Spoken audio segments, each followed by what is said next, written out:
అంటే ఈ ఎవరిని మోసం చేయాలని కాబట్టి బేసిక్ లెక్క తెలియదని అయితే అనుకోను. మన దగ్గరది ఖర్చు పెట్టి దాంట్లో 10 పైసలు వెనక్కి వస్తే రూపాయి ఖర్చు పెట్టి 10 పైసలు ఎవడన్నా చేతికిస్తే చూడు 10 పైసలు సంపాదించానని ఎవడన్నా అంటే సరే ఆ వ్యక్తి అనుకుంటే పైత్యమో ఏదో దిక్కు తెలియలేదనుకోవచ్చు. ప్రజల సొమ్ముకు నువ్వు ధర్మకర్తగా ఉండి రాష్ట్రం దీనికి సంబంధించి ఇది ఆదాయం కింద లెక్కేస్తానంటే ఏం చేయాలి నువ్వు? ఏమనాలి? ఒకటి.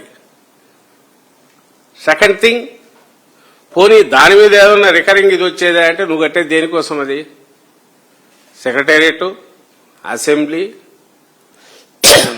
హైకోర్టు, ఇంకా ఇట్లాంటివేవో.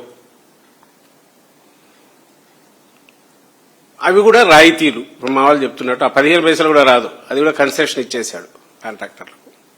సో 0 వచ్చేది 0. దెన్ కొత్త వేమన్నా వచ్చే వాటికంటే నువ్వు 99 పైసలకు రూపాయికి వైజాగ్లో ఇస్తాంటివి, ఇక్కడ కాదు. ఎందుకంటే ఇక్కడ దానికి ఇస్తే మళ్ళీ అది అమ్మి డబ్బులు తెస్తానంటున్నావు కాబట్టి చేయలేవు. అక్కడ ఇస్తున్నావు. ఎక్కడైతే కోట్ల రూపాయలు 50 కోట్లు 40 కోట్లు చేసే దగ్గర అక్కడ ఇస్తున్నాడు. సో కన్స్ట్రక్షన్ అక్కడ జరుగుతుంది, దాని డబ్బులు ఇలా ఖజానాకు వస్తుంది. రెండవదంట భూములు ఉన్నాయంట. ఇవన్నీ చేయగా మిగిలిన భూములు వాటి నుంచి వచ్చే ఆదాయం అవి ఇప్పుడు అమ్మమంటున్నారో, అమ్మితే డబ్బులు ఎక్కడ వస్తాయంటాడు. మరి ఎప్పుడు అమ్ముతావు? రాజధాని బాగా డెవలప్ అయి బాగా వాల్యూ పెరిగి ఇప్పుడు హైదరాబాద్లో ఆ రోజు అప్పుడు అమ్మితే వచ్చేవా ఇప్పుడు వస్తున్నాయి చూడు అని అంటాడు. ఎన్నేళ్ళు పట్టింది? ఇక్కడ పోలిక నవరాయపూర్ అని 20 ఏళ్ళు పైన అయింది. ఛత్తీస్గఢ్ రాజధాని వచ్చి 20 ఏళ్ళు అయింది. నేను మొన్న ఈ చట్టబద్ధత నాకు చూశాను. అసలు ఇప్పుడు మా లీడరు మేమేమన్నా ఆలోచించడంలో ఏమన్నా పొరపాట్లు ఏమన్నాయేమని దాని వాలకం చూద్దామని ఇప్పుడు గూగుల్ ఇది ఉంది కాబట్టి దాంట్లో కొట్టి చూశాను. అందరూ మీరు చూడొచ్చు. ఇప్పుడు నేను చూపిస్తా. అది చూపించండి. ఇది 2000లోనో ఎప్పుడో 2001లో వచ్చినట్టుంది. క్యాపిటల్ కన్స్ట్రక్షన్ 2, 3లో పోతే 6 తర్వాతనో ఎప్పుడో రెడీ అయినట్టుంది. ఇది ఎంత చేసి రాయపూర్కు 17 కిలోమీటర్లంట. ఇది దీని వాలకం ఇప్పుడు ప్రజెంట్ గూగుల్ మీరైనా చూడొచ్చు, మీడియా వాళ్ళు కూడా చూడొచ్చు, టీవీలో అది ప్లే చేసి కూడా చూపమని మీ అందరికీ విజ్ఞప్తి చేస్తాను. ఆ విజువల్స్ చూపించుకుని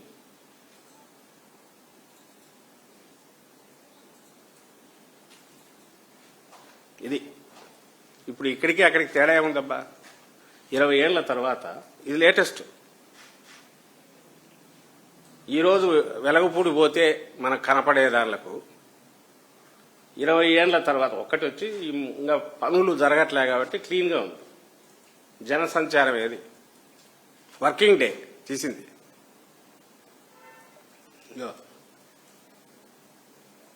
అందులో ఎవరు ఉండట్లా, రాయాపూర్ నుంచి వచ్చిపోతున్నారు.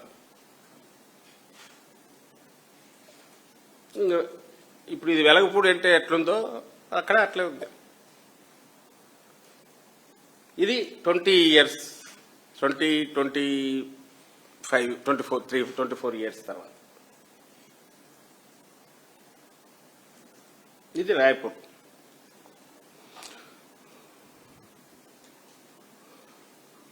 అయితే అక్కడ ఒక బ్యూటీ ఏంటంటే ఖర్చు లేదు.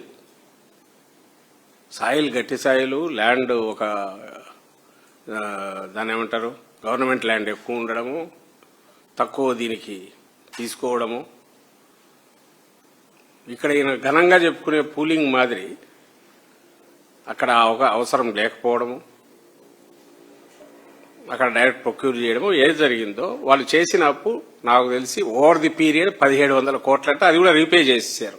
1700 కోట్లు, 17,000 కాదు, 1,70,000 కోట్లు కాదు, మొత్తం ఖర్చు అయింది 6,000 7,000 కోట్లు. వాళ్ళకి డబ్బులు లేకనా? వాళ్ళ మైనింగ్ ఇదే సంవత్సరానికి 18,000 కోట్ల పైన ఓన్లీ మైనింగ్ రాయల్టీలే వస్తాయంట. ఫైనాన్షియలీ సౌండ్, నీట్గా కట్టుకున్నారు. ఇంకా వదిలేశారు రాని దానంతా అది గ్రో కానీ లేని. చంద్రబాబు నాయుడు గారు చెప్పే సైబరాబాద్ అయినా అంతే.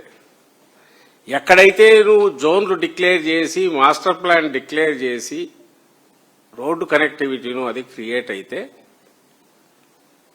ఆటోమేటిక్ దాన్ని ప్రైవేట్ వాళ్ళు వస్తారు, ఓవర్ ది పీరియడ్ అవుతుంది. ప్రభుత్వానికి రాష్ట్రం మీద బరువు ఉండదు. ఎప్పుడైతే రాష్ట్రం మీద బరువు ఉండదో,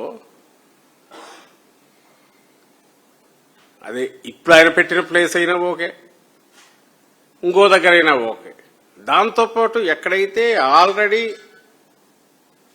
కమర్షియల్ యాక్టివిటీ ఎక్కువ బాగా ఉంటుందో దానికి అటాచ్డ్ అయితే సీట్ ఆఫ్ ది గవర్నమెంట్ అక్కడే ఉంటుంది, హెడ్ ఆఫ్ ది గవర్నమెంట్ ఉంటాడు, ఎంటైర్ సిస్టమ్ అక్కడే ఉంటుంది. కాబట్టి దానివల్ల వచ్చే అడిషనల్ వాల్యూ అడిషన్ వల్ల అది ఒక గ్రోత్ ఇంజిన్ అవుతుంది. దీనికి పెద్ద వేరే రకంగా ఆలోచించాల్సిన అవసరంలా. ఇదే 1,00,000 కోట్లు ఖర్చు కావుతాయి. ఆయన మాటల్లో ఆయనే నిన్న చెప్పిన దాంట్లో నేను ఇప్పటికే 40,000 కోట్లు తెచ్చినామని. టైఅప్ అయిందని. టైఅప్ అంటే అదేదో గ్రాంట్ అనుకుంటారు జనం, అప్పు. 40,000 కోట్లకు టైఅప్ అయిపోయింది, 50,000 కోట్లకు పిలిచినాము, ఇంకొక 10,000-20,000 కోట్లకు తెస్తాము. ఈ అప్పులన్నీ ఏదైతే తెచ్చి పెడుతున్నాడో అది ఆయన జోబులో కాదు, హెరిటేజ్ కాదు, రాష్ట్రానికి సంబంధించినవి, రాష్ట్ర ప్రజలకు. అందువల్ల హీఈజ్ ఆన్సరబుల్.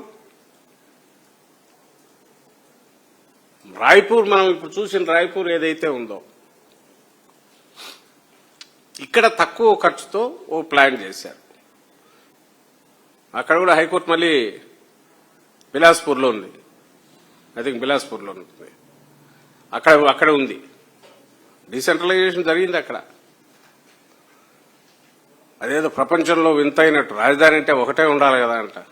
అంటే ఇంతకుముందు పూర్వం పెద్ద పెద్ద నాయకులు, పొలిటికల్ పార్టీలు with all their maturity and experience independence కోసం స్ట్రగుల్ చేసి నిలబడిన వాళ్ళు, ప్రాంతాల ఆకాంక్షలు, ప్రజల ఆకాంక్షల గురించి చర్చించిన వాళ్ళు, అవన్నీ ఎక్స్ప్రెస్ చేసిన వాళ్ళు పిచ్చోళ్ళ?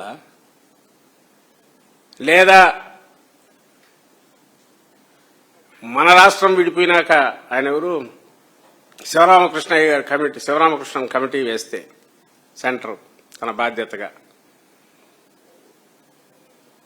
వికేంద్రీకరణ చెప్పిన ఆయన కమిటీ ఏదైతే ప్రజల అభిప్రాయాలన్నీ తీసుకొని, అది పిచ్చిదే.